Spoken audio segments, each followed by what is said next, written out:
नमस्कार दोस्तों, मैं शालिग्राम सिंह आप लोगों का स्वागत करता हूं अपने YouTube चैनल नंदन पाठशाला पर।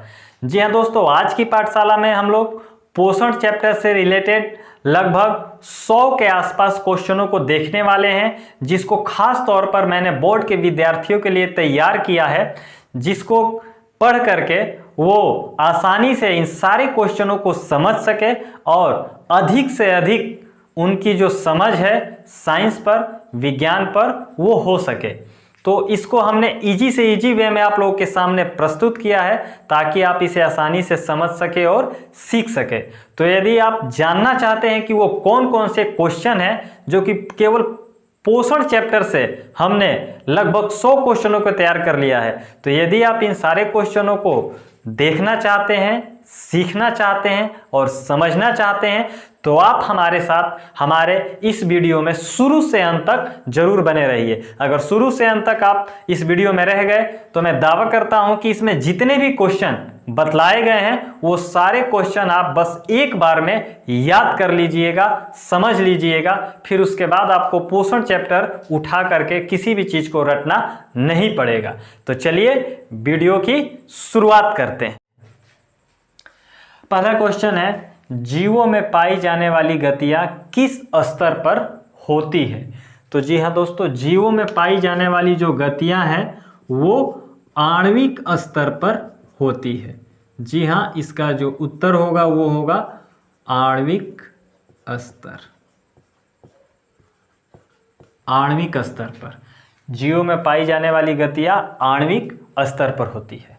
अगला क्वेश्चन, सजीवों का शरीर किससे बना होगा? जी ये बहुत ही चर्चित क्वेश्चन है और लगभग आप लोग इसके बारे में जानते ही होंगे कि सजीवों का शरीर किससे बना होता है।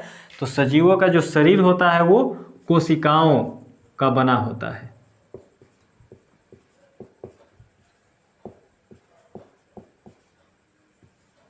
कोशिकाओं का, सजीवों का जो शरीर है वो कोशिकाओं का बना होता है। अगला क्वेश्चन, सजीव और निर्जीव पदार्थों में सबसे बड़ा अंतर क्या होता है?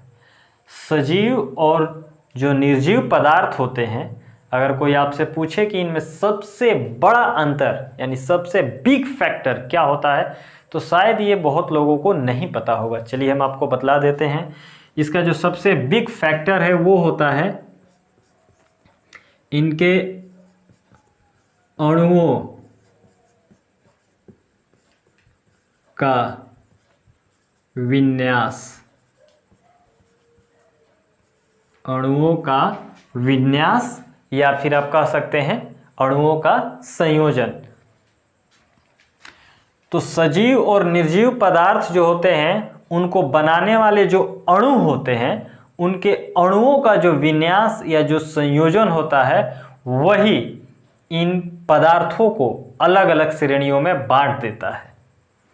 अगला क्वेश्चन, न्यूक्लियोप्रोटीन के अणु के साथ अन्य तत्वों के अणु संयोजित होकर किस पदार्थ का निर्माण करते हैं? तो न्यूक्लियोप्रोटीन के अणु जो होते हैं अन्य तत्वों के अणुओं के साथ संयोजित होकर के जीव द्रव्य का निर्माण करते हैं। जी हाँ दोस्तों, जीव द्रव्य का निर्माण करते हैं।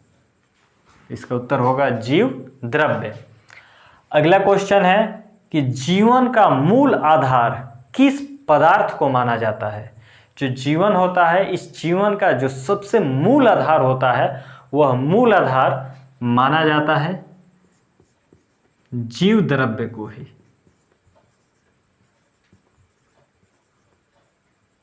जीव द्रव्य, जीव द्रव्य को। अगला क्वेश्चन, सजीवों के सारे गुण किस पदार्थ में उपस्थित होते हैं? जी हाँ, जितने भी सजीव होते हैं उन सजीवों का जो सारा गुण होता है वो सारा गुण उनके अंदर पाए जाने वाले एक ही पदार्थ में निहित होता है, और उसका क्या नाम है बताइए आप लोग? उसका नाम है जीव द्रव्य। जी हाँ, जीव द्रव्य। जीव द्रव्य में ही सजीवों के सारे गुण जो होते हैं वो उपस्थित होते हैं। तो इसका उत्तर हो जाएगा आपको जीव द्रव्य में। अगला क्वेश्चन, सभी जीवों की संरचनात्मक एवं क्रियात्मक इकाई को क्या कहा जाता है?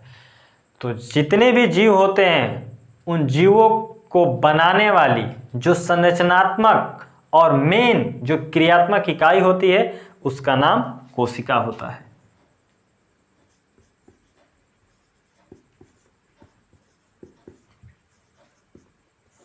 कोशिका। अगला क्वेश्चन, कोशिकाओं के समूह को क्या कहा जाता है? जी हाँ, कोशिकाओं के समूह को क्या कहा जाता है? तो कोशिकाओं के समूह को उत्तक कहा जाता है। उत्तक। अगला क्वेश्चन है, ऊतकों के समूह को क्या कहा जाता है? कोशिकाओं के समूह को तो ऊतक कहा जाता है, तो ऊतकों के समूह को क्या कहा जाता है? तो ऊतकों के समूह को अंग कहा जाता है। ऊतकों के समूह को अंग कहा जाता है। अगला क्वेश्चन है कि विभिन्न अंग तंत्र मिलकर किसका निर्माण करते हैं? यानी विभिन्न अंग मिलकर के किसका निर्माण करते हैं? तो विभिन्न अंग मिलकर के जीव का निर्माण करते हैं। विभिन्न अंग मिलकर के जीव का निर्माण करते हैं। अगला क्वेश्चन, वे सारी क्रियाएं जिनसे जीवों का अनुरक्षण होता है उन्हें क्या कहा जाता है? तो वे सारी क्रियाएं जिनसे जीवों का अनुरक्षण होता है उन क्रियाओं का सम्मिलित रूप जो है आपको जैव प्रक्रम कहलाता है। जैव प्रक्रम। अगला क्वेश्चन है, जीव ऊर्जा की प्राप्ति किस क्रिया द्वारा करते हैं? तो जितने भी जीव हैं वो सारे के सारे जीव ऊर्जा की प्राप्ति जो है वो पोषण की क्रिया द्वारा करते हैं।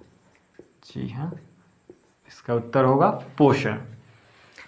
अगला क्वेश्चन है कि वह विधि जिसके द्वारा जीव पोषक तत्वों को ग्रहण कर उनका उपयोग करते हैं क्या कहलाती है? यानी आपको उस विधि का नाम बताना है जिस विधि के द्वारा जीव पोषक तत्वों को ग्रहण करके उनका उपयोग करते हैं। उस विधि को क्या कहा जाता है? तो जी हाँ, उस विधि को भी पोषण ही कहा जाता है। उस विधि को क्या कहा जाता है? पोषण कहा जाता है। तो चलिए, एक बार में हमने 13 क्वेश्चनों को देखा। आप इन क्वेश्चनों को उतार लीजिए या इसका स्क्रीनशॉट ले लीजिए, उसके बाद हम अगले क्वेश्चन पर चलेंगे। नेक्स्ट क्वेश्चन आप लोग के सामने है कि जीवों में पोषण की मुख्यतः कितनी विधियां होती है? अर्थात जितने भी जीव होते हैं वो जीव कितने प्रकार से अपना पोषण करते हैं? तो जीवों में पोषण की मुख्यतः 2 विधियां होती है।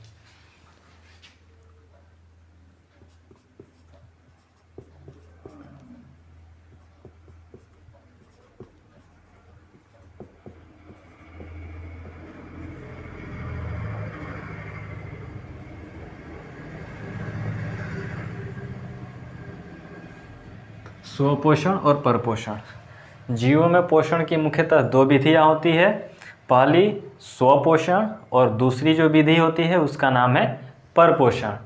नेक्स्ट क्वेश्चन, वैसे जीवों को क्या कहा जाता है जो अपना भोजन स्वयं संश्लेषित करते हैं? जी हाँ, जो जीव अपना भोजन स्वयं संश्लेषित करते हैं उन जीवों को क्या कहा जाता है? तो उन जीवों को कहा जाता है स्वपोषी जीव।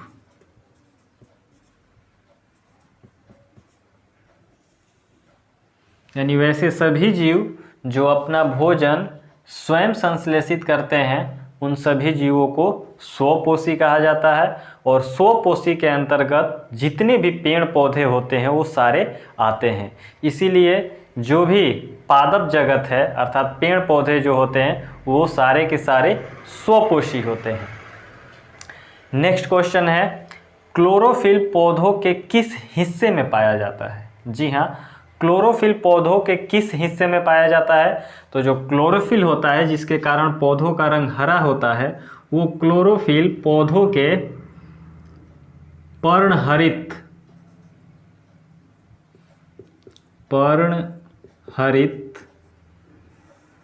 या क्लोरोप्लास्ट क्लोरोप्लास्ट।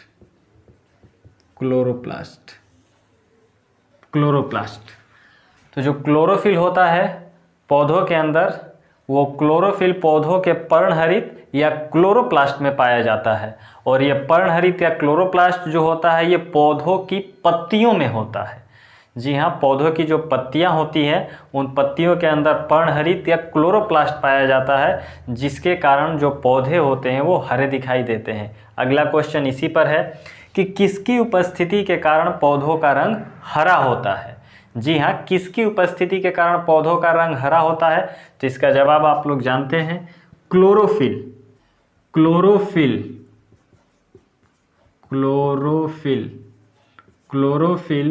की उपस्थिति के कारण ही जो पौधे होते हैं वो कैसे नज़र आते हैं? तो हरे नज़र आते हैं। नेक्स्ट क्वेश्चन है आप लोगों का, वैसे जीवों को क्या कहा जाता है जो अपने भोजन के लिए किसी अन्य जीव पर आश्रित रहते हैं? जी हाँ, वैसे जीवों को क्या कहा जाता है जो अपना भोजन के लिए यानी अपने भोजन के लिए वो दूसरे जीवों पर आश्रित रहते हैं, अर्थात वो अपना भोजन स्वयं नहीं बना पाते हैं।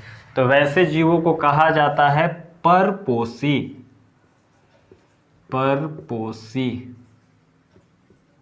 परपोषी जीव कहा जाता है उन जीवों को जो अपने भोजन के लिए किसी न किसी रूप में किसी अन्य जीवों पर आश्रित रहते हैं या फिर निर्भर रहते हैं। नेक्स्ट क्वेश्चन आप लोगों का है कि परपोषण मुख्यतः कितने प्रकार का होता है? जो परपोषण की क्रिया होती है वह मुख्यतः कितने प्रकार की होती है? तो परपोषण जो होता है वह मुख्यतः 3 प्रकार का होता है। परपोषण मुख्यतः 3 प्रकार का होता है। परपोषण का जो टाइप होता है वो कितना होता है? 3। और वो 3 टाइप कौन कौन से हैं? तो आपका पहला जो टाइप है वो है मृतजीवी पोषण।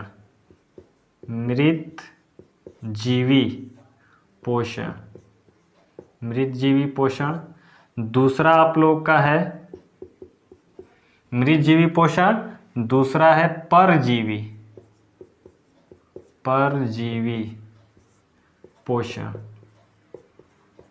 पोषण, और एक तीसरा भी है जिसको कि प्राणी संपोषण कहा जाता है। तो परपोषण की जो विधियां हैं वो मुख्यतः 3 होती है, मृतजीवी पोषण, परजीवी पोषण और एक तीसरा भी है जिसको कि प्राणी संपोषी कहा जाता है। अब यहाँ पर आपको ध्यान देने वाली बात है कि ये जो मृतजीवी पोषण होता है, ये मृतजीवी पोषण करने वाले जो भी जीव होते हैं वो जीवों को क्या कहा जाता है? नेक्स्ट क्वेश्चन देख लीजिए, इसी पर है कि मृतजीवी पोषण करने वाले जीवों को क्या कहा जाता है? तो जो भी जीव मृतजीवी पोषण करता है उन सभी जीवों को केवल मृतजीवी कहा जाता है। वे सारे जीव जो मृतजीवी पोषण पर अपना जीवन निर्वाह करते हैं, अपनी ज़िंदगी बिताते हैं, उन सभी जीवों को मृतजीवी कहा जाता है।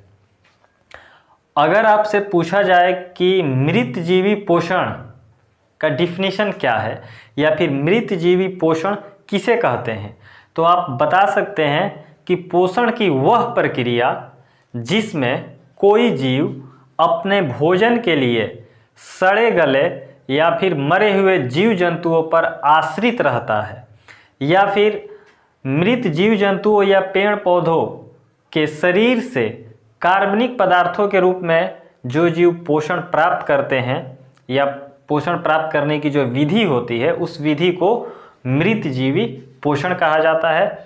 और मृतजीवी पोषण करने वाले जीवों को मृतजीवी कहा जाता है। और मृतजीवी में खास तौर पे आते हैं आपके कवक, बैक्टीरिया और कुछ प्रोटोजोआ। मृतजीवियों को अपघटक भी कहा जाता है।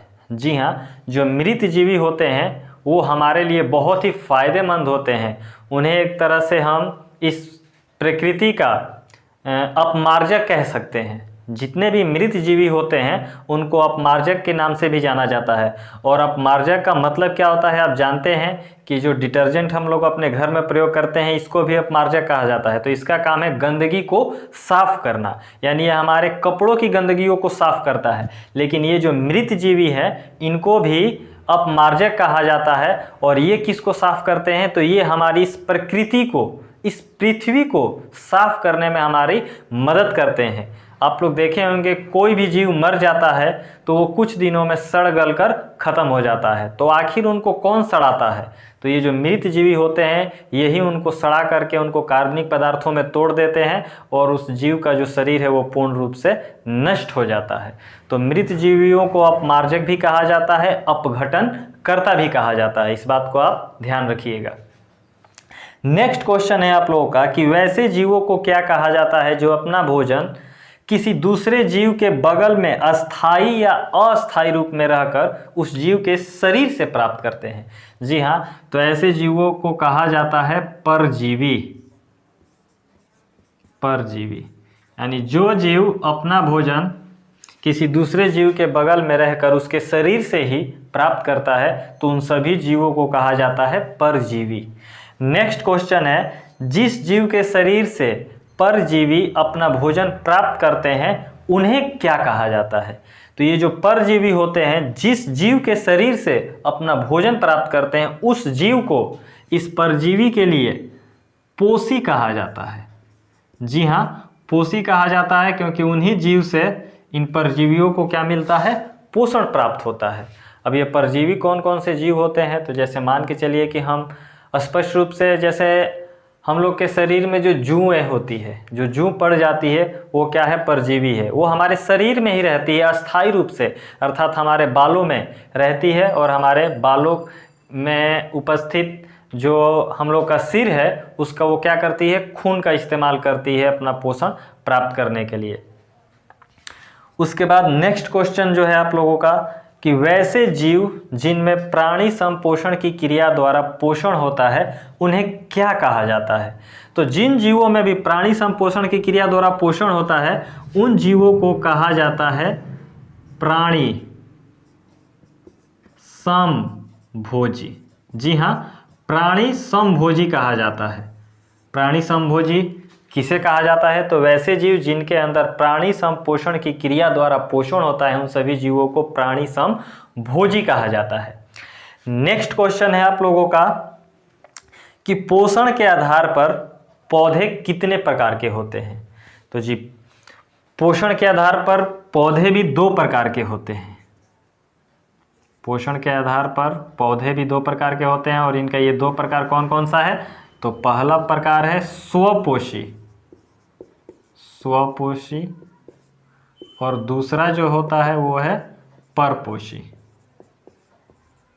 परपोषी। वैसे तो हम लोग जानते हैं कि जो पौधे होते हैं वो स्वपोषी होते हैं, लेकिन कुछ चुनिंदा ऐसे पौधे होते हैं जो कि परपोषी होते हैं, अर्थात वो अपना भोजन स्वयं नहीं बनाते हैं, वो दूसरे जीवों पर आश्रित रहते हैं और दूसरे जीवों के शरीर से ही अपना भोजन प्राप्त करते हैं। नेक्स्ट क्वेश्चन है आप लोगों का कि पौधे किस प्रक्रिया द्वारा अपना भोजन प्राप्त करते हैं? तो जितने भी हरे पौधे होते हैं वो सारे के सारे पौधे अपना भोजन जो प्राप्त करते हैं तो उनके भोजन प्राप्त करने की जो विधि होती है उसको कहा जाता है प्रकाश संश्लेषण। जी हाँ, हरे पौधों में भोजन प्राप्त करने की जो विधि होती है उस विधि का नाम है प्रकाश संश्लेषण। नेक्स्ट क्वेश्चन आप लोग के सामने है कि प्रकाश संश्लेषण की प्रक्रिया द्वारा रासायनिक समीकरण क्या होता है? अर्थात प्रकाश संश्लेषण की प्रक्रिया का रासायनिक समीकरण क्या होता है? तो जो भी प्रकाश संश्लेषण की क्रिया होती है उस प्रकाश संश्लेषण की क्रिया में कौन कौन से यौगिक भाग लेते हैं और कौन कौन से उत्पादों का निर्माण होता है, इसे आपको दर्शाना है। तो देखिए, इसमें क्या होगा कि पहले नंबर पर है कार्बन डाइऑक्साइड यानी CO2। तो CO2 के 6 गो अणु होते हैं, यानी 6 गो CO2 के अणु जल के अर्थात H2O के, H2 जो होता है उस H2 के कितने 12 अणुओं से अभिक्रिया करते हैं। यानी कार्बन डाइऑक्साइड के 6 अणु जल के 12 अणुओं के साथ अभिक्रिया करते हैं। और ये अभिक्रिया संपन्न होने के लिए क्या जरूरी है? तो जरूरी है आपके लिए सूर्य का प्रकाश, सूर्य का प्रकाश, सूर्य का प्रकाश और क्लोरोफिल, क्लोरोफिल।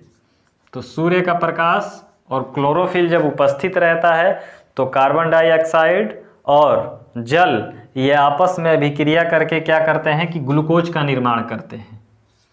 तो C6H12O6 यानी इसका नाम है ग्लूकोज, ग्लूकोज का निर्माण करते हैं। और इस प्रक्रिया के फलस्वरूप ऑक्सीजन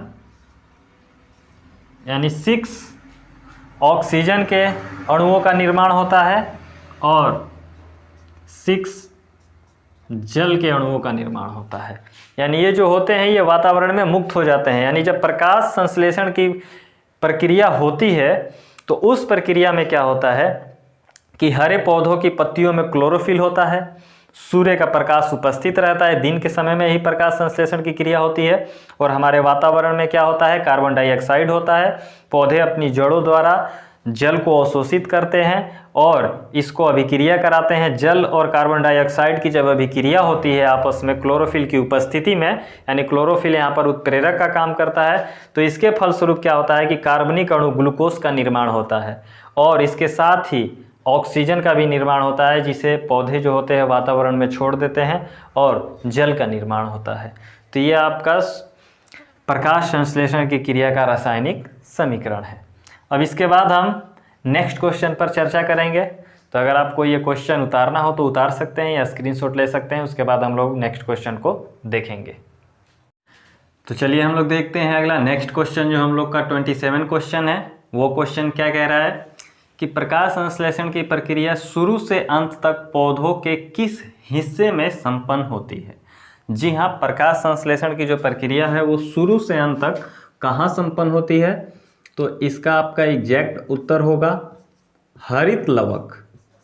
जी हाँ, हरित लवक या फिर इसको क्लोरोप्लास्ट भी बोला जाता है, क्लोरोप्लास्ट।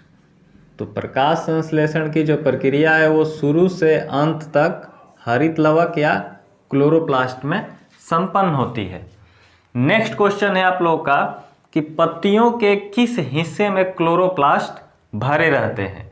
जी हाँ, पत्तियों का वो कौन सा हिस्सा है जिसमें कि क्लोरोप्लास्ट भरे रहते हैं? तो पत्तियों के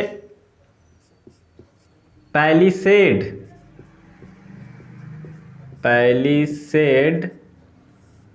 तथा पैरेनकाइमा ये दो ऐसे हिस्से हैं जिनके अंदर क्लोरोप्लास्ट गुच्छों के रूप में भरे रहते हैं, पैलिसेड तथा पैरेनकाइमा में।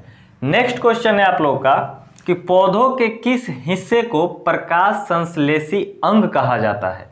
जी हाँ, पौधों का वो कौन सा हिस्सा है जिसे प्रकाश संश्लेषी अंग कहा जाता है? तो पौधों में प्रकाश संश्लेषी अंग जो है वो पत्तियों को कहा जाता है। जी हाँ, पौधों की जो पत्तियां होती है उन पत्तियों को प्रकाश संश्लेषी अंग के नाम से जाना जाता है। नेक्स्ट क्वेश्चन आप लोग का है कि पौधों में प्रकाश संश्लेषी अंगक किसे कहा जाता है? ध्यान दीजिएगा, यहाँ पर अंग है और यहाँ पर अंगक है, तो दोनों का उत्तर बदल जाएगा। प्रकाश संश्लेषी अंग पूछे तो पत्तियों होगा आपका उत्तर, और अगर प्रकाश संश्लेषी अंगक पूछे तो अंगक में आप लोग का उत्तर हो जाएगा हरित लवक। जी हाँ, हरित लवक या फिर क्लोरोप्लास्ट को प्रकाश संश्लेषी अंगक के नाम से जाना जाता है। नेक्स्ट क्वेश्चन आप लोग का है कि पत्तियों के बाहरी त्वचा या एपिडर्मिस में पाए जाने वाले छिद्रों को क्या कहा जाता है? आपने पत्तियों को देखा होगा, पौधों की पत्तियों को, तो उनके अंदर बहुत बारीक बारीक छिद्र होते हैं। उसी के बारे में पूछ रहा है कि उन छिद्रों को क्या कहा जाता है। तो जी हाँ, पत्तियों के अंदर पाए जाने वाले छिद्रों को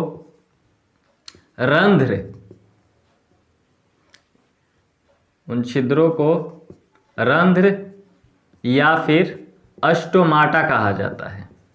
जी हाँ, रंध्र या अस्टोमाटा के नाम से हम जानते हैं। नेक्स्ट क्वेश्चन, रंध्र या स्टोमाटा का नियंत्रण पौधों में किसके द्वारा होता है? जी हाँ, पत्तियों के अंदर जो रंध्र या स्टोमाटा उपस्थित होते हैं उनका नियंत्रण जो होता है पौधों के अंदर वो किसके द्वारा होता है? तो रंध्रों या स्टोमाटा का जो नियंत्रण है पौधों के अंदर वो नियंत्रण द्वार कोशिकाओं या गार्ड सेल्स, द्वार कोशिकाओं या गार्ड सेल्स के द्वारा होता है। नेक्स्ट क्वेश्चन आप लोग का है, प्रकाश संश्लेषण की प्रक्रिया के लिए किन किन पदार्थों की आवश्यकता होती है? जी हाँ, पौधों में प्रकाश संश्लेषण की क्रिया संपन्न होने के लिए कौन कौन से पदार्थ आवश्यक होते हैं? तो प्रकाश संश्लेषण की प्रक्रिया के लिए मुख्यतः 4 पदार्थों की आवश्यकता पड़ती है, जो कि मुख्य पदार्थ है। उन चारों में से अगर किसी का भी अभाव हो गया तो प्रकाश संश्लेषण की प्रक्रिया जो होती है वो रुक जाती है पौधों के अंदर। तो वो 4 कौन कौन से पदार्थ हैं? पहला पदार्थ है आपका क्लोरोफिल, जो कि प्रकाश संश्लेषण की प्रक्रिया में अहम भूमिका निभाता है। क्लोरोफिल। दूसरा जो पदार्थ है आपका वो है सूर्य का प्रकाश। तीसरा फैक्टर आप लोग का है CO2 अर्थात कार्बन डाइऑक्साइड, और चौथा फैक्टर है आप लोग का जल यानी H2O। यानी प्रकाश संश्लेषण की प्रक्रिया के लिए ये 4 पदार्थ जो होते हैं वो अति आवश्यक होते हैं। इनमें से किसी एक के अभाव से पौधे क्या होंगे कि प्रकाश संश्लेषण की क्रिया नहीं कर पाएंगे। क्लोरोफिल जो होता है वो पौधों की पत्तियों में पाया जाता है। सूर्य का प्रकाश जो होता है वो सूर्य से मिलता है। CO2 पौधे हमारे वातावरण से ग्रहण करते हैं, और जल जो कि पौधे अपनी जड़ों द्वारा पृथ्वी से ग्रहण करते हैं। नेक्स्ट क्वेश्चन आप लोग का है कि अमीबा कैसा जीव है? जी हाँ, अमीबा कैसा जीव है, यानी अमीबा को किस जीव की श्रेणी में रखा गया है? तो अमीबा जो होता है यह एक कोशिकीय जीव है। अमीबा को हम एक कोशिकीय जीव कह सकते हैं, या फिर सरल एक कोशिकीय जीव कह सकते हैं, मृदु जलीय जीव कह सकते हैं। इसको अलग अलग नामों से जानते हैं, लेकिन जो मेन इसका है वो है एक कोशिकीय जीव है अमीबा। नेक्स्ट क्वेश्चन, अमीबा का आकार किसके कारण बदलता रहता है? जी हाँ, अमीबा में ऐसा कौन सी घटना होती है जिसके कारण इसका जो आकार है वो हमेशा बदलते रहता है? अर्थात अमीबा जो होता है एक आकार का नहीं होता है, इसका आकार जो होता है समय समय पर बदलते रहता है। तो अमीबा का आकार जो है वो बदलने के पीछे क्या रीजन होता है? तो अमीबा का आकार बदलता है इसके जो कूटपाद होते हैं, कूटपादों के बनने तथा बिगड़ने से। जी हाँ, अमीबा के अंदर जो अमीबा के कूटपाद होते हैं वो लगातार बनते और बिगड़ते रहते हैं, जिसके कारण अमीबा का जो आकार है वो बदलते रहता है, अर्थात चेंज होते रहता है। नेक्स्ट क्वेश्चन, अमीबा किसकी मदद से भोजन ग्रहण करता है? जी हाँ, अमीबा जो होता है वो भोजन का जो ग्रहण करता है वो अपने शरीर के किस अंग की मदद से ग्रहण करता है? तो इसका उत्तर हो जाएगा आपका यही कूटपाद। अर्थात अमीबा में जो भोजन का ग्रहण होता है वो कूटपाद की मदद से होता है। नेक्स्ट क्वेश्चन, अमीबा में भोजन का पाचन किस अंग में होता है? जी हाँ, कूटपाद की मदद से तो वो भोजन ग्रहण कर लिया, लेकिन जो उस भोजन का वो पाचन कैसे करेगा? चूँकि अमीबा एक कोशिकीय जीव है और इस एक कोशिकीय जीव में पाचन के लिए कोई विशेष तंत्र विकसित नहीं होता है, अर्थात इसमें ना आहार नाल होता है ना ही पाचन तंत्र होता है। तो ये अपने भोजन को पचाता कैसे है? किस अंग द्वारा पचाता है? तो भोजन अपने शरीर में, अमीबा अपने शरीर में भोजन को भोजन रसधानी, जी हाँ, भोजन रसधानी के द्वारा क्या करता है कि अमीबा भोजन का अपने शरीर में पाचन करता है भोजन रसधानी के द्वारा। नेक्स्ट क्वेश्चन, अमीबा की तरह एक अन्य दूसरा प्रोटोजोआ कौन सा है?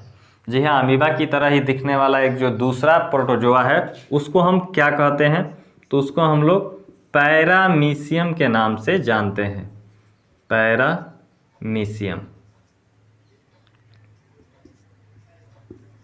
जी हाँ, उसे पैरामीशियम कहा जाता है। नेक्स्ट क्वेश्चन, पैरामीशियम का शरीर किस प्रचलन अंगक द्वारा ढका होता है? जो पैरामीशियम होता है उसके बाहर एक आवरण होता है, उस आवरण को क्या कहा जाता है? तो उस आवरण को सीलिया कहा जाता है। जी हाँ, उस आवरण को सीलिया के नाम से जानते हैं। नेक्स्ट क्वेश्चन, पैरामीशियम में भोजन का अंतर्ग्रहण कहाँ से होता है? अब ये जो पैरामीशियम है, चूंकि अमीबा में भोजन का ग्रहण कूटपाद के द्वारा होता है, तो उसी तरह पैरामीशियम में भोजन का अंतर्ग्रहण कहाँ से होता है? तो पैरामीशियम में भोजन का जो अंतर्ग्रहण है, ये भोजन का अंतर्ग्रहण कोशिका मुख से होता है। जी हाँ, पैरामीशियम में भोजन का अंतर्ग्रहण कोशिका मुख से होता है। नेक्स्ट क्वेश्चन आप लोग का है कि मनुष्य तथा सभी उच्च श्रेणी के जंतुओं में भोजन के पाचन के लिए कौन सा विशेष अंग उपस्थित होता है? तो मनुष्य तथा मनुष्य की तरह दिखने वाले अन्य बहुकोशिकीय जीवों में भोजन के पाचन के लिए आहार नाल नामक जो है तंत्र विकसित होता है, और इसी तंत्र का अभाव होता है निम्न श्रेणी के जंतुओं में या फिर एक कोशिकीय जंतुओं में। नेक्स्ट क्वेश्चन आप लोग का है कि मनुष्य के आहार नाल की लंबाई लगभग कितनी होती है? जी, जो मनुष्य का शरीर होता है उसके अंदर जो आहार नाल है, ये आहार नाल की लंबाई जो होती है वो कितनी होती है? तो मनुष्य के शरीर में उपस्थित आहार नाल की जो लंबाई है वो आपको 8 से 10 मीटर 8 से 10 मीटर के करीब होती है, लगभग में इतनी ही उसकी लंबाई होती है आहार नाल की। नेक्स्ट क्वेश्चन है, आहार नाल हमारे शरीर में कहाँ से कहाँ तक फैला रहता है? जी हाँ, ये जो आहार नाल है ये हमारे शरीर में कहाँ से कहाँ तक फैला होता है, अर्थात कहाँ से शुरू होता है और कहाँ इसका अंत होता है? तो हमारे शरीर में जो आहार नाल है वो मुख गुहा से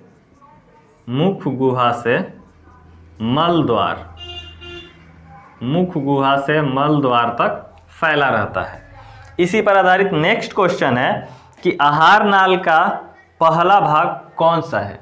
जी हाँ, आहार नाल का जो पहला भाग है वो कौन सा है? तो आहार नाल का जो पहला भाग है वो आहार नाल का पहला भाग आप लोग को मुख गुहा कहलाता है।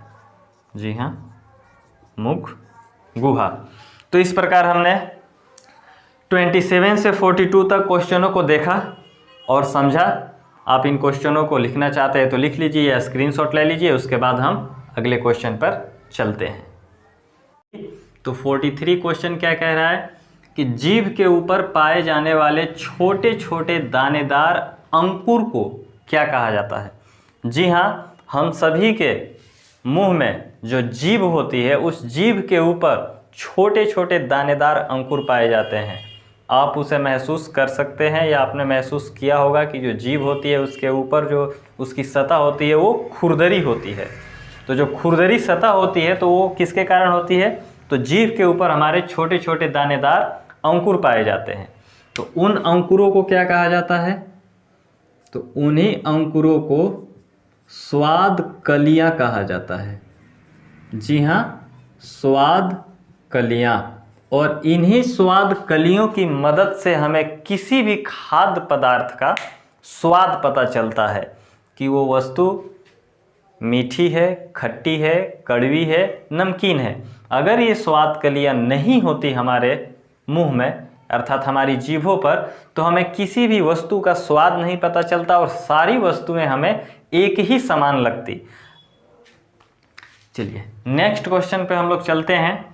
हम लोग का नेक्स्ट क्वेश्चन है कि दांत का वह हिस्सा जो मसूड़ों के अंदर धंसा रहता है उसे क्या कहा जाता है? तो दांत का वह हिस्सा जो मसूड़ों के अंदर धंसा रहता है उसे दांत का जड़ कहा जाता है।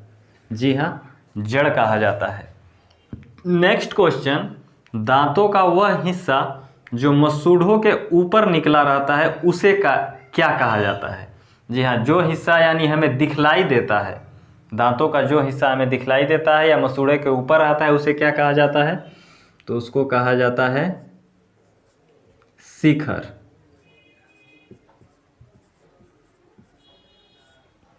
शिखर या सिर दोनों नाम से जानते हैं। अगला क्वेश्चन है कि दांतों के जड़ तथा शिखर के बीच वाला हिस्सा क्या कहा जाता है? अर्थात वह हिस्सा जो कि जड़ और शिखर के बीच में स्थित होता है तो उसको कहा जाता है ग्रीवा। जी हाँ, दांतों का ग्रीवा या फिर गर्दन। नेक्स्ट क्वेश्चन है हम लोग का कि दांतों का अधिकांश हिस्सा किसका बना होता है? जी हाँ, जो हमारे जो दांत होते हैं उन दांतों को बनाने वाला सबसे बड़ा हिस्सा कौन सा होता है? तो हमारा दांतों को जो बनाने वाला सबसे अधिक हिस्सा होता है उसे हम दंतास्थि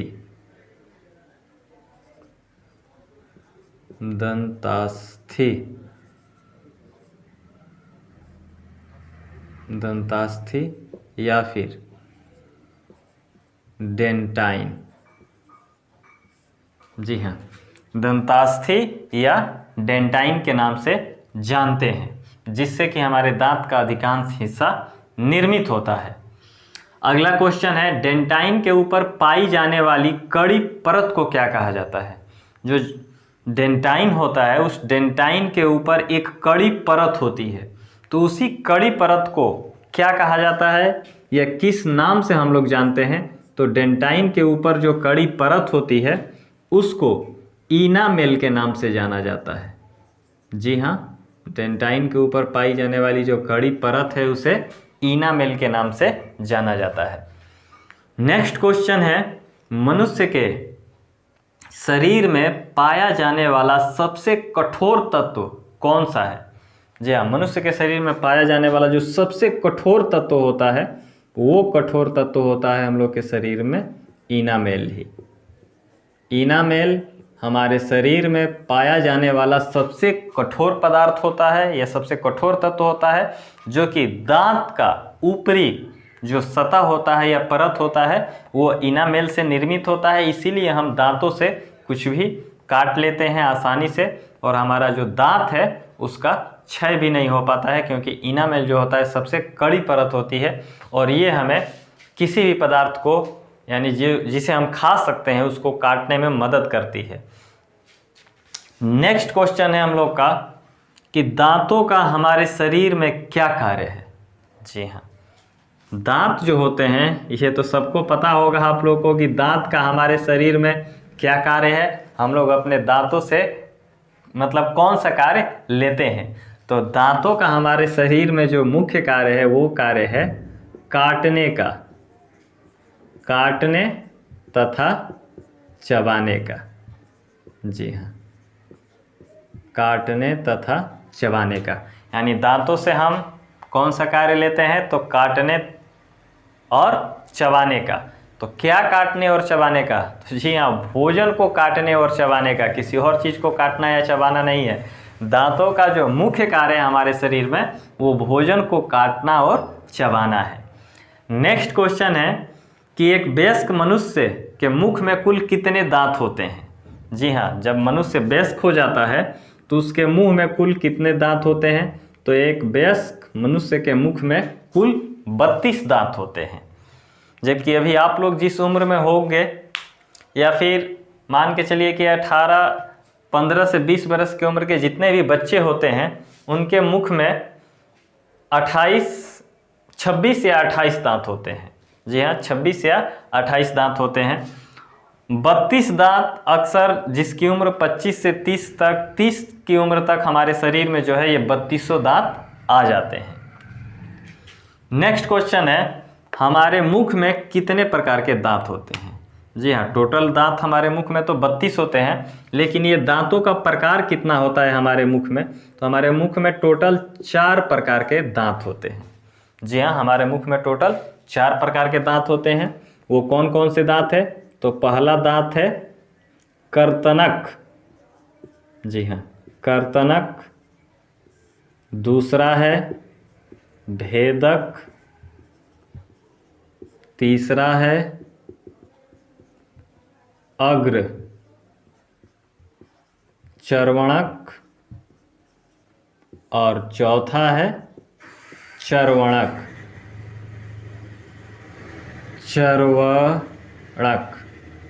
जी हाँ, प्रकृति ने हमारे मुंह में ये 4 प्रकार के दांत दिए हैं। तो ये 4 प्रकार के दांत क्यों दिए हैं? क्या आपने कभी इस पर गौर किया है कि हमारे मुख में जो दांत होते हैं, उन दांतों की जो बनावट होती है, उनका जो आकार होता है, वो भिन्न भिन्न क्यों होता है? क्योंकि इन सभी दांतों का हमारे शरीर में भिन्न भिन्न कार्य है। जैसे कर्तनक जो दांत होता है, इसका काम है किसी भी पदार्थ को काटने का, यानी हम किसी भी चीज़ को काटते हैं तो वो कर्तनक के द्वारा काटते हैं। भेदक, जो भेदक होता है, इसका हमारे शरीर में कार्य है किसी चीज़ को भेदने का, अर्थात चीरने का, फाड़ने का। जैसे अक्सर जब हम लोग गन्ना चूसते हैं तो गन्ना को चूसते समय जब गन्ना को छीला जाता है तो उसमें भेदक का अहम भूमिका होता है। ये जो साइड वाले दांत होते हैं नुकीले नुकीले, इसी को हम लोग भेदक कहते हैं। और ये कर्तनक, जो आगे वाले 2 ऊपर और 2 नीचे के जो चौड़े दांत होते हैं, उसको हम कर्तनक बोलते हैं। उसके बाद है अग्रचवर्णक, यानी भेदक के ठीक बाद वाला जो दांत होता है उसे अग्रचवर्णक बोला जाता है, जिससे हम भोजन का महीन टुकड़ा करते हैं। और उसके बाद फिर वो टुकड़ा पहुंचता है चर्वणक के पास, जो उसे बिल्कुल ही महीन बारीक कणों में बदल देता है। और उसके बाद उस भोजन को हम फिर निगल लेते हैं, जो कि हमारी आमाशय में पहुंचता है। नेक्स्ट क्वेश्चन है कि मनुष्य के मुख में कितनी जोड़ी लार ग्रंथियां पाई जाती है? जी हाँ, हमारा जो मुख होता है, मुख में ही लार ग्रंथियां होती है, जिसकी मदद से हमारा मुख में क्या होता है, लार स्रावित होता है।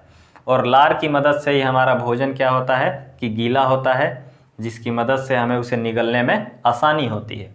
तो मनुष्य के मुख में कितनी जोड़ी लार ग्रंथियां होती है? तो मनुष्य के मुख में 3 जोड़ी लार ग्रंथियां पाई जाती है। जी हाँ, मनुष्य के मुख में 3 जोड़ी लार ग्रंथियां होती है। कौन कौन सी लार ग्रंथियां होती है? तो पहली ग्रंथि का नाम है पैरोटीड ग्रंथि। जी हाँ, पहली ग्रंथि पैरोटीड ग्रंथि है। दूसरी ग्रंथि का नाम है सब मैंडिबुलर ग्रंथि। और तीसरी ग्रंथि जो है आप लोग की, वो है सबलिंगुअल। जी हाँ, सबलिंगुअल ग्रंथि। तो इस प्रकार से हम लोग के मुख में या मुख गुहा में ये 3 प्रकार की लार ग्रंथियां होती है, पैरोटीड ग्रंथि, सब मैंडिबुलर ग्रंथि और सबलिंगुअल ग्रंथि। नेक्स्ट क्वेश्चन है आप लोग का कि मुख गुहा का पिछला भाग क्या कहलाता है? जी हाँ, जो हम लोग का मुख होता है उसका जो पिछला भाग होता है, यानी वो क्या कहलाता है? तो हमारे मुख गुहा का जो पिछला भाग है वो ग्रसनी कहलाता है। ग्रसनी। उसके बाद है ग्रसनी में कौन कौन से 2 छिद्र पाए जाते हैं? तो जो ग्रसनी होती है इसमें 2 छिद्र होते हैं। और वो छिद्र कौन कौन से होते हैं? तो पहला छिद्र होता है हम लोग का निगल द्वार और दूसरा छिद्र होता है कंठ द्वार।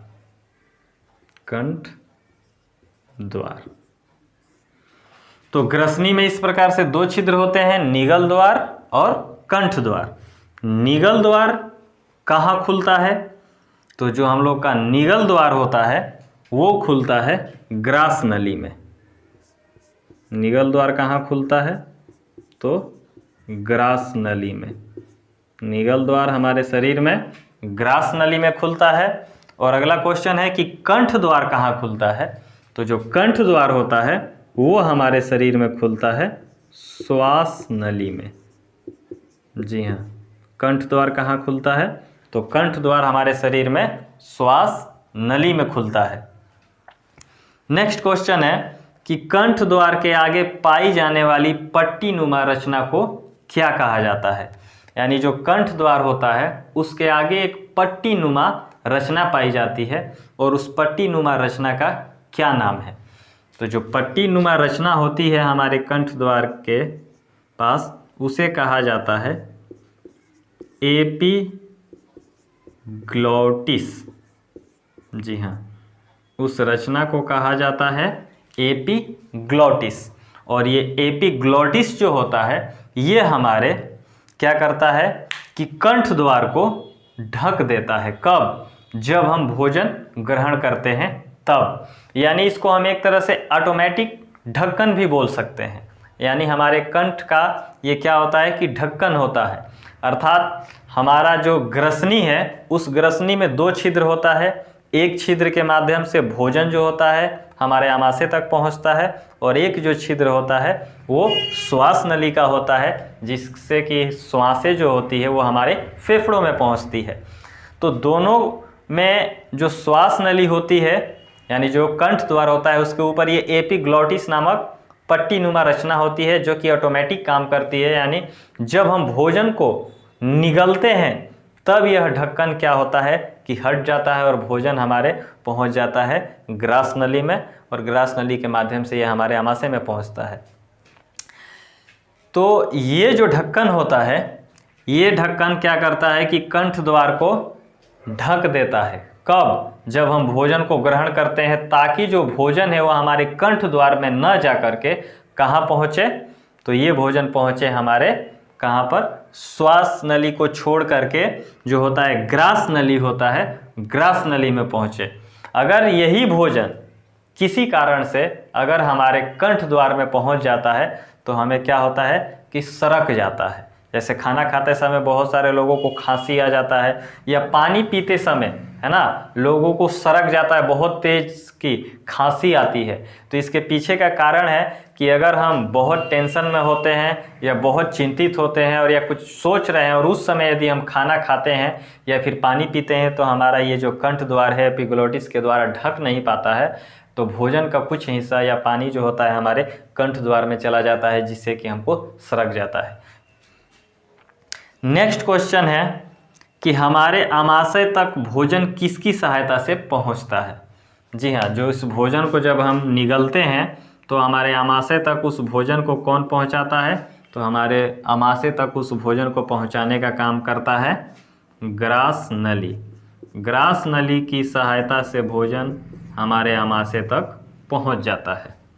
नेक्स्ट क्वेश्चन है, ग्रास नली की दीवारों में होने वाले सिकुड़न और फैलाव को क्या कहा जाता है।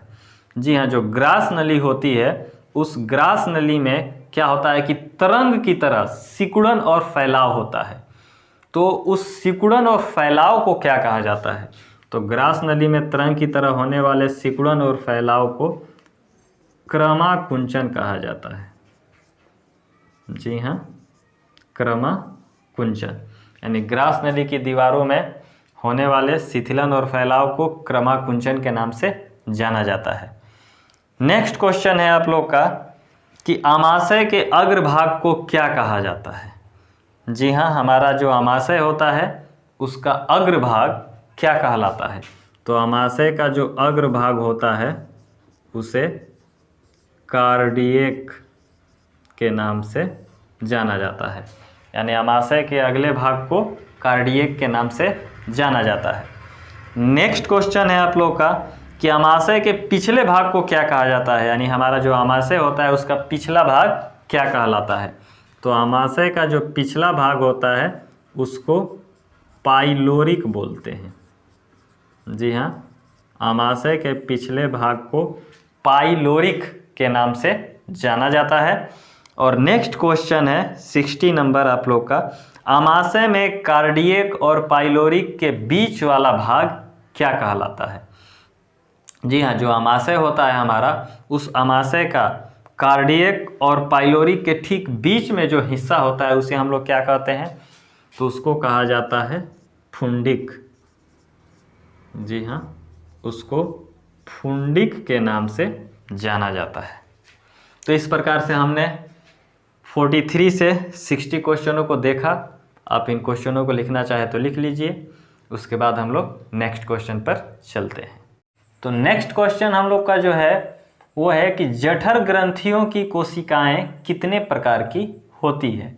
जी हाँ, जो जठर ग्रंथि होती है उसकी कोशिकाएं कितने प्रकार की होती है? तो हमारे जठर ग्रंथि की जो कोशिकाएं होती हैं वो 3 प्रकार की होती है। वो कौन कौन सी कोशिकाएं होती हैं? तो पहली जो कोशिका है उसको म्यूकस या श्लेष्मा कहा जाता है। जी हाँ, पहली कोशिका को म्यूकस या श्लेष्मा के नाम से जाना जाता है।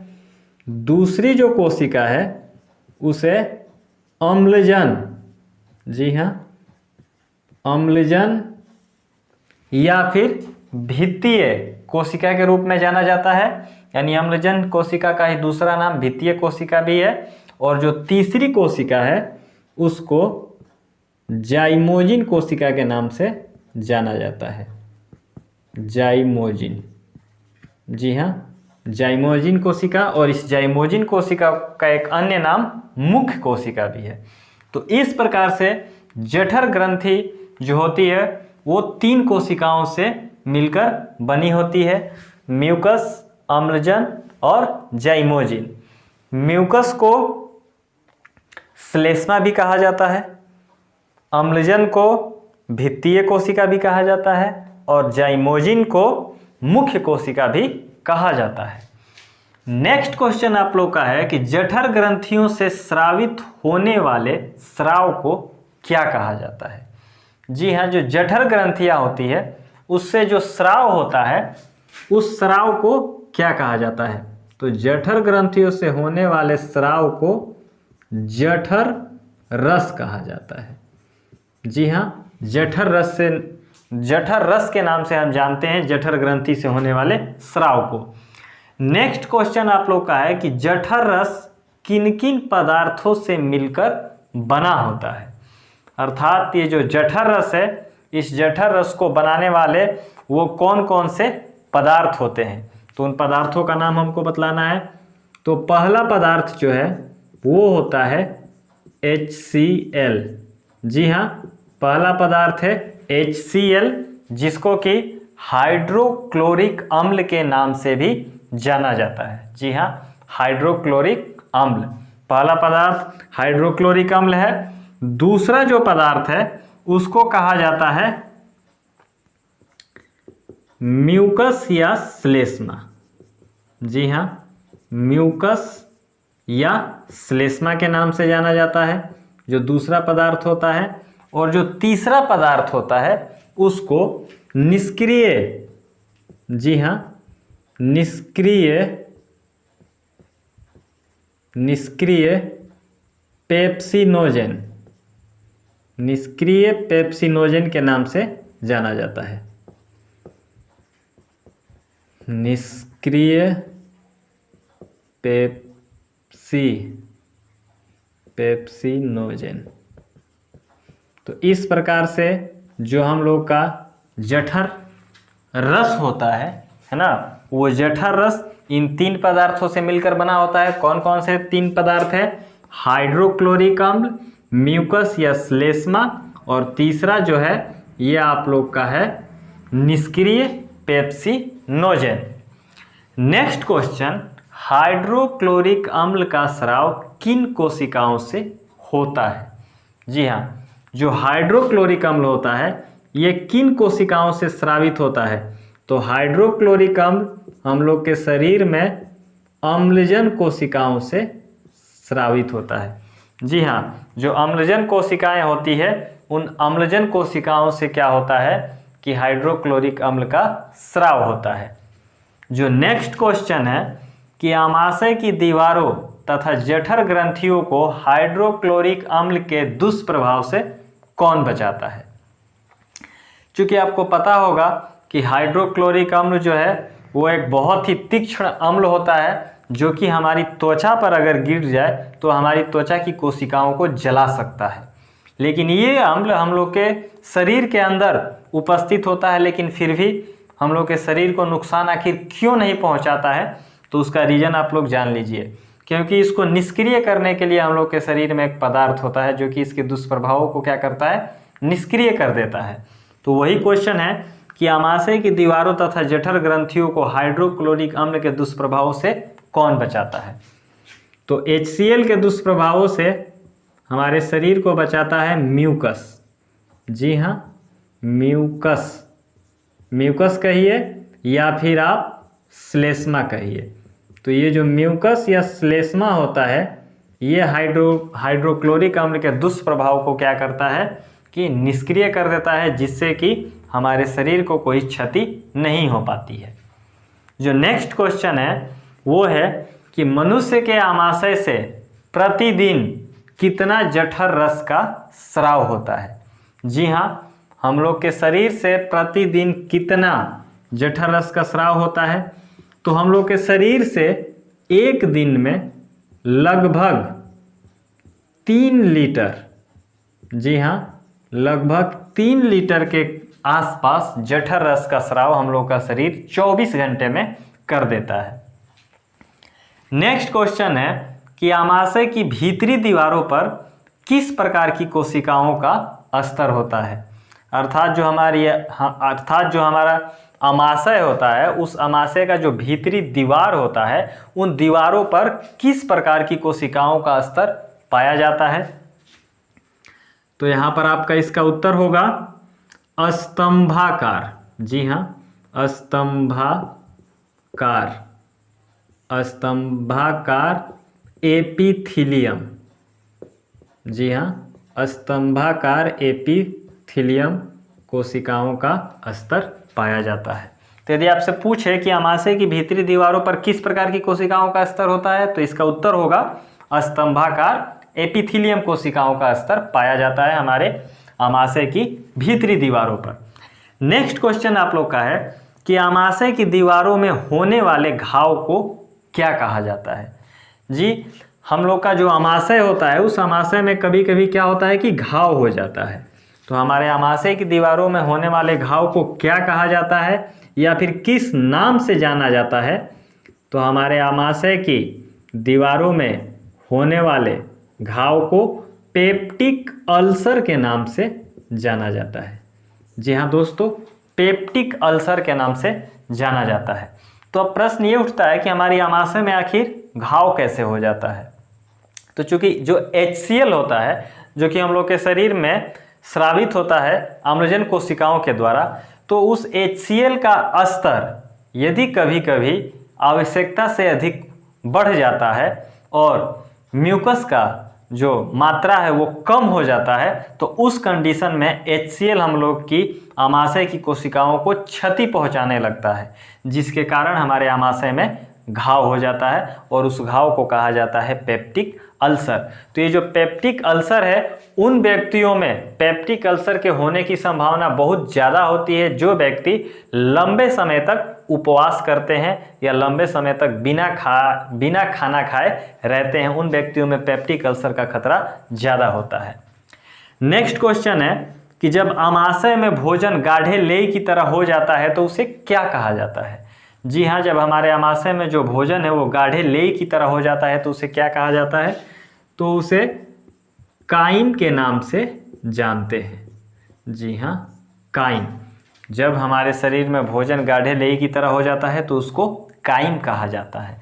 नेक्स्ट क्वेश्चन, काइम आमाशय के किस छिद्र द्वारा छोटी आंत में पहुंचता है? तो जो काइम होता है वो पाइलोरिक छिद्र द्वारा, जी हाँ, पाइलोरिक छिद्र द्वारा आमाशय से कहाँ पहुंचता है? तो छोटी आंत में पहुंचता है। किस छिद्र द्वारा? पाइलोरिक छिद्र द्वारा। नेक्स्ट क्वेश्चन है, हमारे आहार नाल का सबसे लंबा भाग कौन सा है? जी हाँ, हमारा जो आहार नाल होता है उस आहार नाल का जो सबसे बड़ा यानी सबसे बड़ा जो हिस्सा होता है वो किसका होता है? तो हमारे आहार नाल में जो सबसे बड़ा हिस्सा होता है वो होता है छोटी आंत का। जी हाँ, हमारे आहार नाल की जो सबसे बड़ी इकाई है वो छोटी आंत है। नेक्स्ट क्वेश्चन है कि मनुष्य में छोटी आंत की लंबाई कितनी होती है? जी हाँ, जब सबसे ज़्यादा सबसे लंबा हिस्सा हमारे आहार नाल का छोटी आंत है तो आखिर इसकी लंबाई कितनी होती है? क्योंकि हमारा आहार नाल जो होता है वो लगभग 8 से 10 मीटर लंबा होता है, तो हमारा जो छोटी आंत है उस छोटी आंत की लंबाई कितनी होती है? तो हमारे शरीर में जो छोटी आंत है उसकी लंबाई लगभग 6 मीटर, जी हाँ, लगभग 6 मीटर होती है। 6 मीटर हमारे शरीर में किसकी लंबाई होती है? तो छोटी आंत की। नेक्स्ट क्वेश्चन है आप लोगों का कि छोटी आंत कितने हिस्सों में बटी होती है? जी हाँ, जो छोटी आंत होती है हम लोग के शरीर में, वो छोटी आंत कितने हिस्सों में बटी होती है? तो हम लोग के शरीर में जो छोटी आंत है वो 3 हिस्सों में बटी होती है। 3 हिस्सों में, छोटी आंत के 3 हिस्से होते हैं। वो 3 हिस्से कौन कौन से होते हैं? तो पहला हिस्सा है आपका ग्रहणी, पहले हिस्से को ग्रहणी कहा जाता है। दूसरा जो हिस्सा है उसको जेजुनम कहा जाता है, जी हाँ, जेजुनम। और जो तीसरा हिस्सा है उसे कहा जाता है इलियम, जी हाँ, इलियम। यानी जो छोटी आंत का तीसरा हिस्सा होता है उसे इलियम के नाम से जानते हैं। अर्थात हमारे शरीर में जो छोटी आंत होती है वो इन 3 हिस्सों में बटी होती है, ग्रहणी, जेजुनम तथा इलियम में। नेक्स्ट क्वेश्चन, छोटी आंत का सबसे बड़ा भाग कौन सा होता है? तो चूंकि हमारी जो छोटी आंत है वो इन 3 हिस्सों में बटी है, तो इन तीनों हिस्सों में जो सबसे बड़ा होता है उसका क्या नाम है? तो हमारी छोटी आंत का जो सबसे बड़ा हिस्सा होता है वो होता है इलियम, जी हाँ, हम उसे इलियम के नाम से जानते हैं। अगला जो नेक्स्ट क्वेश्चन है कि भोजन का अंतिम रूप से पाचन छोटी आंत के किस हिस्से में होता है? जी हाँ, यस, वैसा तो हम लोग जानते हैं कि हम लोग के शरीर में जो भोजन का अंतिम रूप से पाचन होता है वो छोटी आंत में ही होता है, लेकिन यहाँ पर क्वेश्चन है कि छोटी आंत के किस हिस्से में होता है? तो भोजन का जो अंतिम रूप से पाचन होता है वो हमारी छोटी आंत के इलियम में होता है, जी हाँ, छोटी आंत का जो सबसे बड़ा हिस्सा होता है उसी में भोजन का अंतिम रूप से पाचन होता है। जो नेक्स्ट क्वेश्चन है वो क्वेश्चन है कि शरीर की सबसे बड़ी ग्रंथि का क्या नाम है? बतलाइए आप लोग कि हम लोग का जो शरीर होता है, इस शरीर में सबसे बड़ी ग्रंथि, जी हाँ, सबसे बड़ी ग्रंथि हम किसे कहते हैं? तो हम लोग के शरीर में जो सबसे बड़ी ग्रंथि होती है उसका नाम है यकृत, जी हाँ, यकृत, जिसे इंग्लिश में लीवर भी बोला जाता है। जी हाँ, हमारे शरीर की जो सबसे बड़ी ग्रंथि है उसे यकृत बोला जाता है। यकृत को हम इंग्लिश में लीवर भी कह सकते हैं। तो यकृत का भार हमारे शरीर में कितना होता है? जी हाँ, ये जो यकृत होता है इसका वजन हम लोग के शरीर में कितना होता है? तो इसका वजन लगभग 1.5 kg होता है। हम लोग के शरीर में जो यकृत होता है इसका वजन लगभग में 1.5 kg होता है। जो नेक्स्ट क्वेश्चन है कि हमारे शरीर में पित्त का स्राव कहाँ से होता है? जी, हम लोग के शरीर में जो पाया जाने वाला पित्त है वो कहाँ से स्रावित होता है? तो हम लोग के शरीर में जो पित्त है वो यकृत से ही स्रावित होता है। जी हाँ, हम लोग के शरीर में पाया जाने वाला जो पित्त है वो यकृत से ही स्रावित होता है। नेक्स्ट क्वेश्चन है कि हमारे शरीर में पित्त कहाँ संचित रहता है? जी हाँ, हम लोग के शरीर में पित्त जो होता है वो यकृत से तो स्रावित होता है, लेकिन वो इकट्ठा कहाँ रहता है, उसका संचय कहाँ होता है? तो हम लोग के शरीर में जो पित्त है उसका संचय होता है पित्ताशय में। जी हाँ, पित्ताशय, पित्ताशय, पित्ताशय का मतलब हुआ पित्त का आशय। तो हमारे शरीर में पित्त का संचय कहाँ होता है? तो पित्ताशय में। अगला क्वेश्चन है कि हमारे शरीर में बनने वाला पित्त जो होता है वो किस रंग का होता है, अर्थात पित्त का रंग कैसा होता है? यानी ये क्वेश्चन है कि पित्त का रंग कैसा होता है? तो पित्त का जो रंग होता है वो हरा होता है, यानी जो पित्त होता है उसका रंग हरा होता है। तो इस प्रकार से हमने यहाँ पर 61 से लेकर 80 तक क्वेश्चनों को देखा और समझा। इसके बाद हम नेक्स्ट क्वेश्चन पर चलते हैं। तो यदि आपको क्वेश्चन अच्छा लग रहा हो तो आप चाहे तो इसे लिख सकते हैं, उसके बाद हम अगले क्वेश्चन पर चलेंगे। तो नेक्स्ट क्वेश्चन हम लोग का है कि अग्नाशय से किस रस का स्राव होता है? जी हाँ, हमारे शरीर में जो अग्नाशय होता है यानी जो अग्नाशय ग्रंथि होती है उस अग्नाशय से किस रस का स्राव होता है? तो हमारे शरीर में अग्नाशय से अग्नाशयी रस का स्राव होता है। जी हाँ, हमारे शरीर में अग्नाशय से अग्नाशयी रस स्रावित होता है या फिर अग्नाशयी रस का स्राव होता है। नेक्स्ट क्वेश्चन है कि अग्नाशयी रस में कौन कौन से एंजाइम उपस्थित रहते हैं? जी हाँ, बहुत ही महत्वपूर्ण क्वेश्चन है कि जो अग्नाशयी रस होता है उस अग्नाशयी रस में कौन कौन से एंजाइम मौजूद रहते हैं या उपस्थित रहते हैं। तो हम आपको बता दें कि जो हमारा अग्नाशयी रस है उस अग्नाशयी रस में मुख्यतः 4 प्रकार के एंजाइम्स होते हैं। जी हाँ, अग्नाशयी रस में कितने प्रकार के एंजाइम्स होते हैं? तो टोटल 4 प्रकार के एंजाइम्स होते हैं। और वो 4 प्रकार के एंजाइम्स कौन कौन से हैं? तो उसमें से पहला जो एंजाइम्स है उसे कहा जाता है ट्रिप्सिन। जी हाँ, पहले एंजाइम को कहा जाता है ट्रिप्सिन। उसके बाद जो दूसरा एंजाइम है उसे कहा जाता है एमाइलेस। तीसरे एंजाइम को कहा जाता है लाइपेस।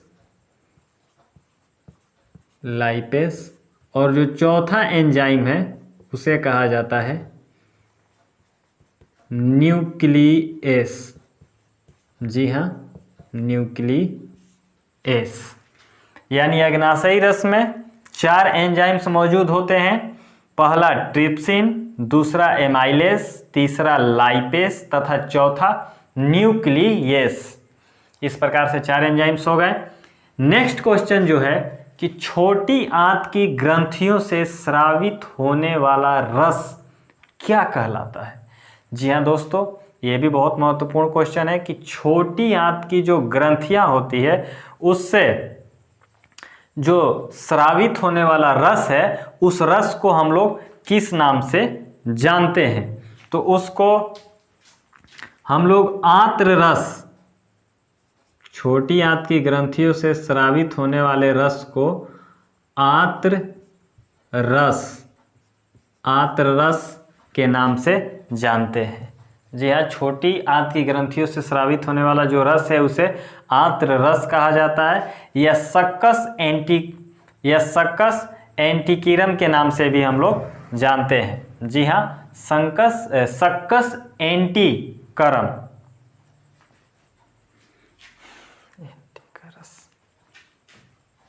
जी हाँ दोस्तों, छोटी आंत की ग्रंथियों से स्रावित होने वाला जो रस है उसे आंत्र रस या फिर सक्कस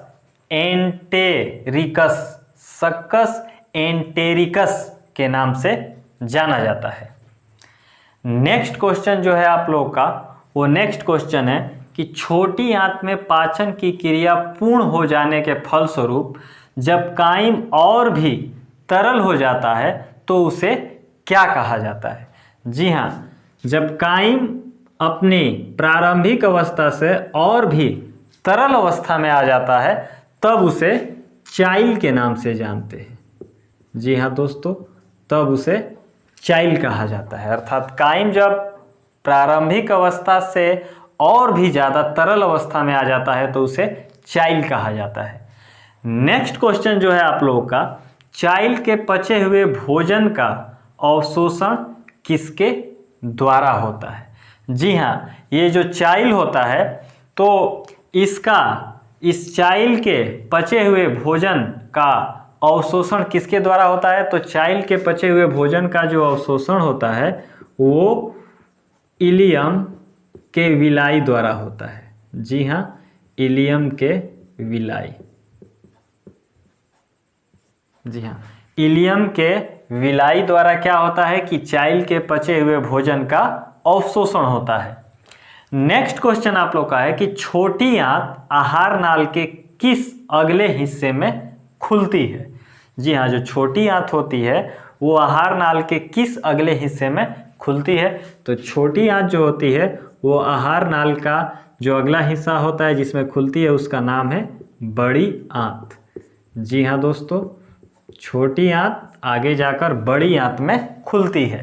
नेक्स्ट क्वेश्चन आप लोग का है कि छोटी आंत और बड़ी आंत के जोड़ पर पाई जाने वाली नली को क्या कहा जाता है।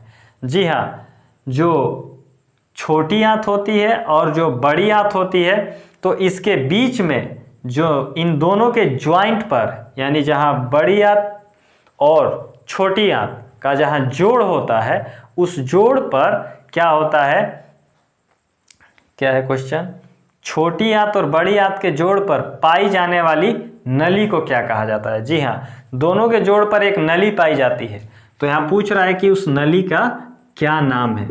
तो उस नली को सीकम के नाम से जानते हैं। जी हाँ दोस्तों, उस नली को सीकम के नाम से जाना जाता है।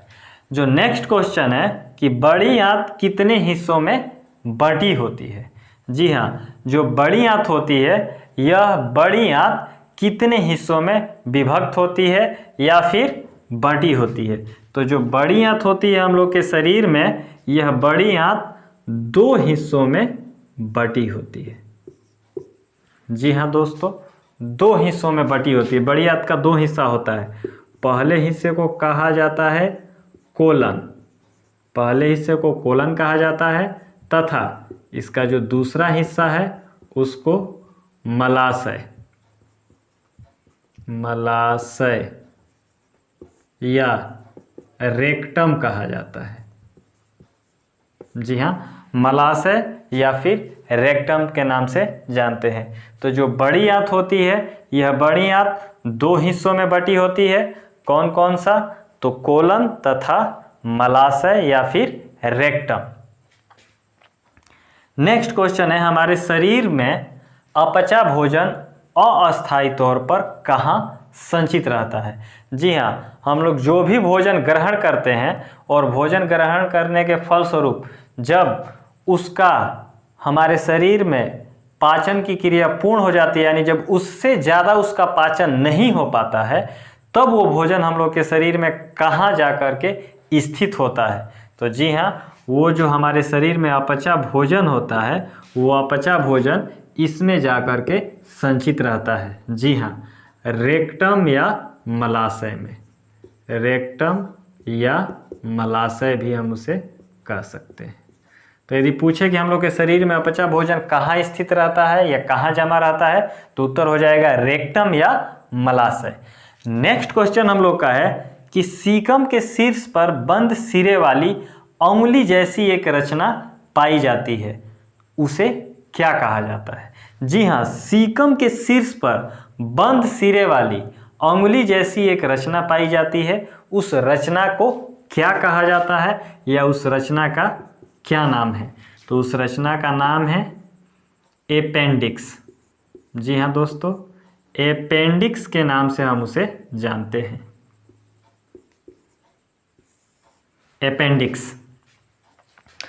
अगला क्वेश्चन है कि मनुष्य के शरीर का अवशेषी अंग किसे कहा जाता है। जी हाँ, अवशेषी अंग यानी जो शेष बच गया है, जिस अंग का हम लोगों के शरीर में कोई भी यूज नहीं है, कोई भी काम नहीं है, यानी वो बच गया है, तो हम लोग के शरीर में अवशेषी अंग किसे कहा जाता है या अवशेषी अंग के नाम से किसे जानते हैं।